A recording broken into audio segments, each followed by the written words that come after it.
आज आपण spine related problem म्हणजे कोणता कॉमन प्रॉब्लेम आहे त्याच्याबद्दल बोलूया.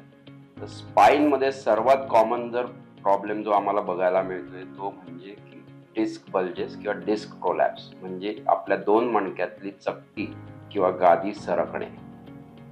आपण जेही कामं करतो आज, बैठे कामं म्हणा किंवा फार फिरस्तीचे कामं, कधी कधी व्हिटॅमिन डेफिशियन्सी, चुकीच्या पोझिशनमध्ये गोष्टी उचलणं, तर या बऱ्याच गोष्टींमुळं आपल्याला आपली चकती जी आहे दोन मणक्यातली ती डॅमेज होते.